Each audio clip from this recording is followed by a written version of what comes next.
Good day, everyone. So, today we are diving into one of the most critical aspects of project management, something that can make or break your project before it even gets off the ground. So, we are talking about risk and opportunities management. So, now I know what some of you might be thinking. Oh, great, another session about what could go wrong. But here is the thing, this is not just about avoiding disasters, it is about positioning your projects to not just survive, but to thrive and uncover hidden opportunities along the way. So, by the end of our session today, you will walk away with three key capabilities. The first one, you will understand what risk actually means in the project context. And trust me, it's more nuanced than you might think. The second one is you will have practical tools in your toolkit, both the number crunching quantitative methods and the more intuitive qualitative approaches to tackle risk head on.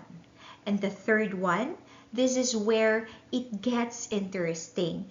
You will learn to flip your perspective and spot the golden opportunities that often hide within project challenges. So these are not just theoretical concepts. These are skills you will use in every single project you manage. So let us start with the fundamentals. Okay?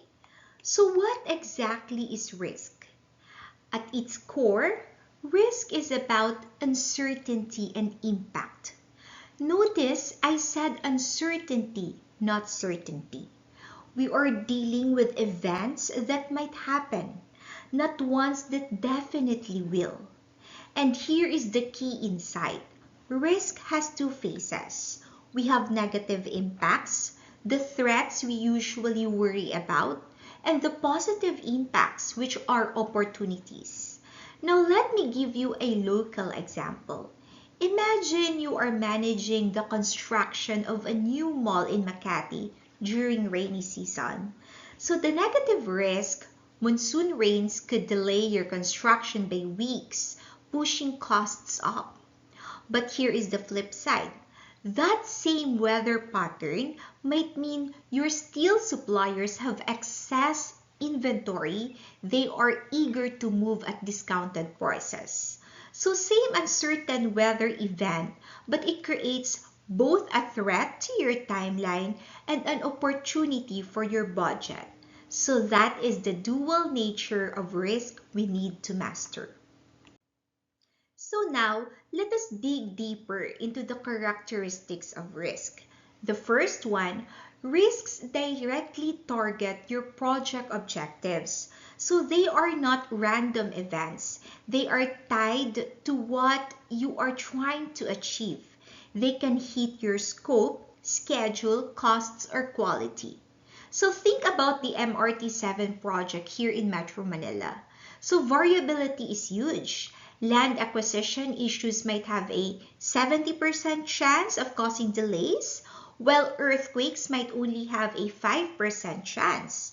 But guess which one could shut down the entire project? So that is variability in action. And here is something crucial. Risks are time bound. So during the design phase of the MRT project, regulatory approval risks are critical. But once construction starts, those same regulatory risks become less relevant while safety and weather risks take center stage. So this is why you cannot just create a risk list at the beginning of your project and forget about it. The risk landscape constantly shifts as your project moves through different phases. So now we move into the practical risk. The practical phase. Step one, it is the risk identification. So this is where we become project detectives. systematically hunting down everything that could potentially impact our project. And here is the reality. This is not a one-person job. The best risk identification happens when you get your whole team together, along with key stakeholders, because different people see different blind spots. Now think about launching a new jeepney modernization program in Quezon City. Your technical team might identify mechanical risks with the new engines. Your finance person spots currency fluctuation risks affecting imported parts.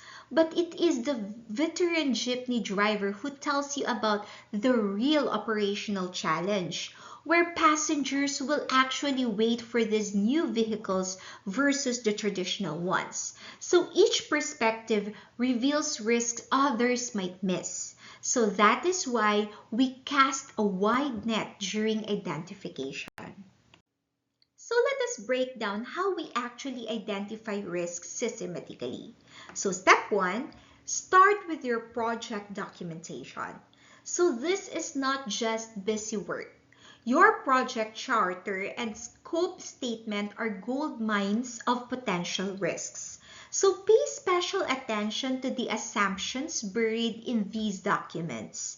I have seen projects fail because someone assumed stable internet connectivity for a rural barangay implementation. So you have to consider that. Step 2, you have to assemble your dream team for a risk identification. So do not just grab whoever's available. You want your core project team, yes, but also bring in stakeholders who will be affected by the project and subject matter experts. Here is a real example. When DPWH was planning the Skyway extension, they didn't just consult engineers. They brought in local community leaders who knew about flood patterns, business owners who understood traffic flow, and even informal settlers who had insights about land use. So each group saw risks the others missed. So the key is getting diverse perspectives in the same room. So now, let us talk about the actual techniques to uncover these risks. First is the brainstorming. It is your bread and butter. So get everyone in a room and let ideas flow freely. No judgment, no filtering at first. And then SWOT analysis. SWOT analysis helps you look systematically at internal strengths and weaknesses versus external opportunities and threats. And then the Delphi technique. It is particularly powerful for Filipino projects. You anonymously survey experts across different rounds until you reach consensus. Okay? So this works great when you are dealing with hierarchical structures where junior staff might not speak up in front of senior managers. But here is the critical part. You need to think across all risk categories. Let us say you are implementing a new e-governance system for a local government unit. Now, technical risks might include server capacity issues. Management risks could be inadequate training schedules. So, organizational risks might involve budget cuts mid-project. And external risks? I want you to think of brownouts. So during peak summer months or regulatory changes from the national government. So each category reveals different blind spots. So do not just focus on the obvious technical stuff. Step 5 is creating your preliminary risk register. So this is your central command document. Do not just write weather problems. You have to be very specific. Instead, write typhoon season delays for outdoor construction activities from June to October. Okay? Be very specific. You have to include what might trigger each risk and what happens if it occurs.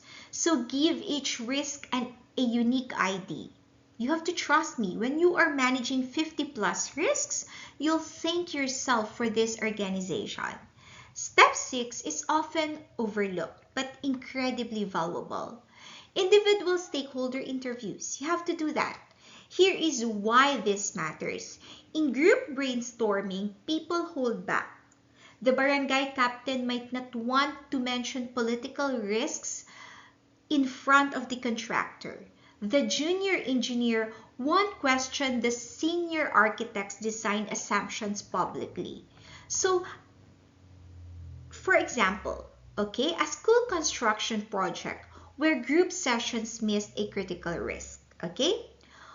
Only during one-on-one interviews did a local teacher mention that the proposed site floods every year during La Nina.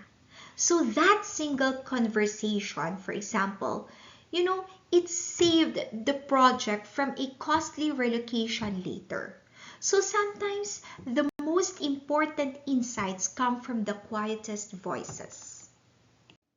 So step 7 is where many project managers drop the ball. Ongoing review and refinement. So risk identification is not a one-time event you check off your list. It is a living process that evolves with your project, okay? Think of it like monitoring traffic conditions during your daily commute to Makati. What you knew about EDSA this morning might be completely irrelevant by 5 p.m. Same principle applies to project risks. Schedule regular risk review meetings. Monthly for long projects, weekly for fast-moving ones. And then you make risk identification a standard agenda item in your status reports. Here's the key insight from the note at the bottom. Okay? Can you read? As your project moves through different phases, some risks disappear while new ones emerge. So the regulatory approval risk that kept you up at night during planning phase becomes irrelevant once permits are secured. But now you might discover unexpected soil conditions during excavation that nobody saw coming. So stay vigilant, stay flexible, and keep that risk register current throughout your project life cycle. So now we move from identification to analysis. So step 2, this is the qualitative risk analysis. So this is where we take that long list of risks from your register and start making sense of them. So the goal here is not to get mathematically precise. It is to quickly sort through your risks and figure out which ones deserve your immediate attention and which ones you can monitor from a distance. So think of it like triaging patients in a hospital emergency room. You do not need complex medical tests to know that the person with chest pains get priority over someone with a minor cut. Qualitative analysis does the same thing for your project risks. So it helps you quickly categorize and prioritize based on 2 key factors. Okay? How likely is this risk to happen? And if it does happen, how badly will it hurt your project? So these rapid assessment lets you focus your limited time and resources on what matters most. So let us break down the qualitative analysis process. First, review all your identified risks and make sure each one is crystal clear. If someone reads communication issues in your risk register, that is too vague. Is it poor internet connectivity, language barriers, between teams, or delayed reporting from subcontractors? You have to be very specific, okay? Step 2 is creating your scales, and this is where context matters enormously. So for a barangay health center project, high probability might even mean might mean 70% chance, while major impact could mean a 2-week delay. So, but for a major highway project, when we say major impact, it might mean a 6-month delay and millions in most overruns. So here is a practical example. Let us say you are building a school in Rizal Province in Metro Manila, okay? A high probability risk might be delivery delays during rainy season. Happens almost every year. But an earthquake would be low probability severe impact. So the key is defining these skills up front with your team so everyone's speaking the same language when they rate risks, okay? So they will be on the same page and they will be on board. So steps 3 and 4 actually works hand in hand. Now you create your probability impact matrix. Think of it as a simple grid where probability runs along one axis and impact along the other, okay? So color coding makes this instantly visual. It's nice. You might want to use this color coding.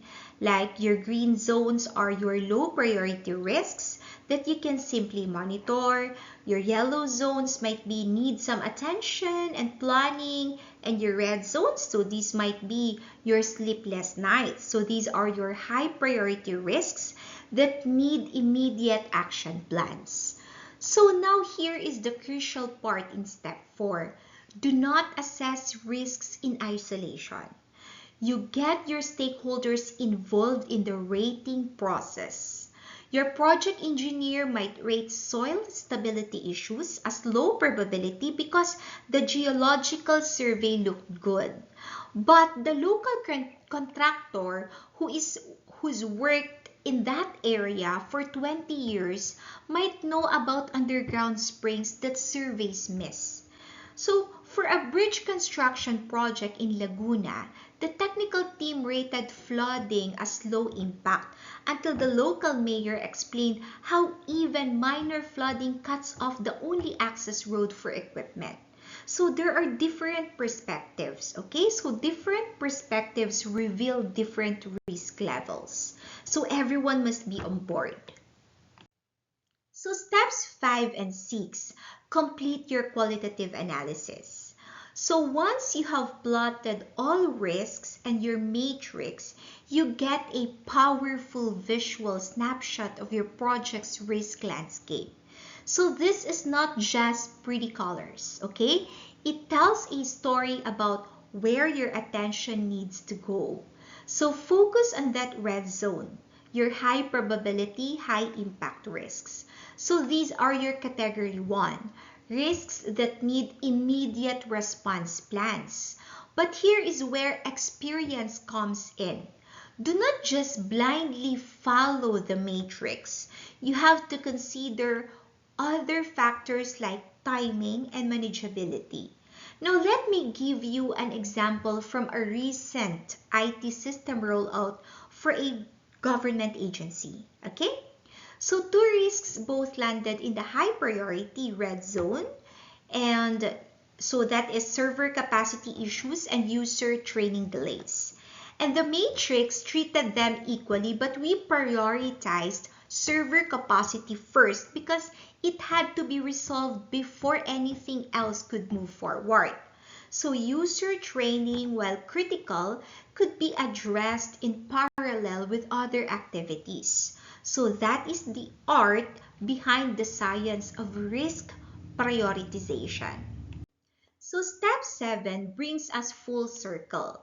This is updating your risk register with all the analysis results. So this is where your risk register transforms from a simple list into a strategic management tool.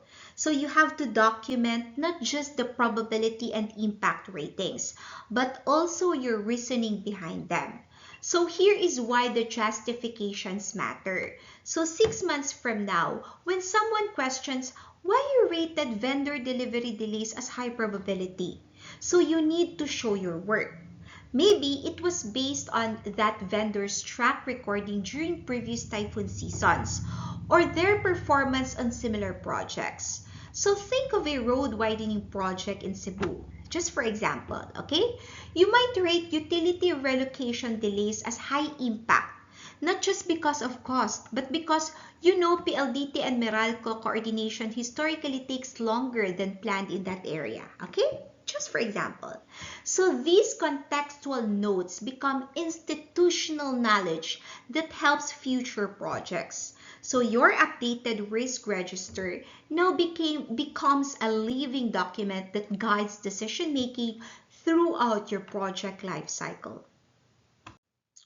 Now, step 3 is where we stop analyzing and start acting. This is your risk response planning. So you have identified your risks, you have prioritized them, and now what are you actually going to do about them? So this is the difference between a risk-aware project manager and a risk-prepared one. So think of it like preparing for typhoon season. You don't just check the weather forecast and hope for the best. You don't do that. You develop specific action plans, secure loose materials, arrange backup power, establish communication protocols with your team. So same principle applies here. For every high priority risk in your register, you need a concrete response strategy. So this is not about eliminating all uncertainty. That is impossible.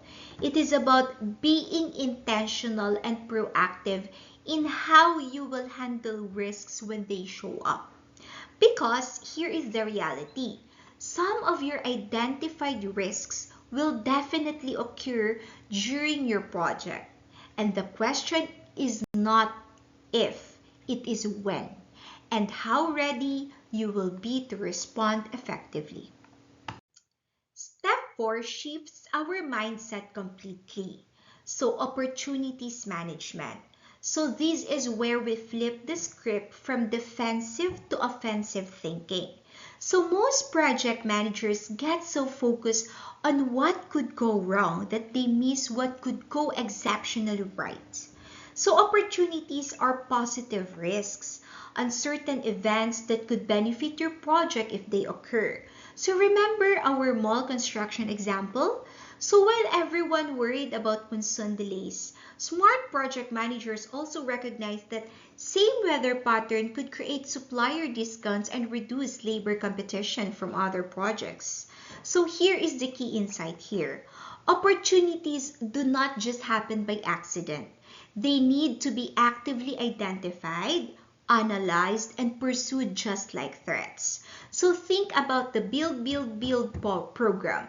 So delays in one infrastructure project might create opportunities for local suppliers to scale up capacity, or for your team to recruit experienced workers who suddenly become available.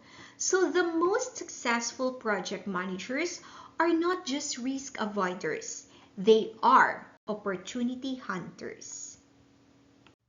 And that brings us to the end of our journey through risk and opportunities management. So let me leave you with this thought, okay? The difference between successful and struggling project managers is not that successful ones encounter fewer problems. They encounter the same uncertainties, the same surprises, the same challenges we all face. So the difference is they have developed a systematic approach to anticipate, analyze, and respond to these uncertainties before they become crisis situations. So they see opportunities where others see only obstacles. Okay? So that's it for today, and I'll see you on our next class.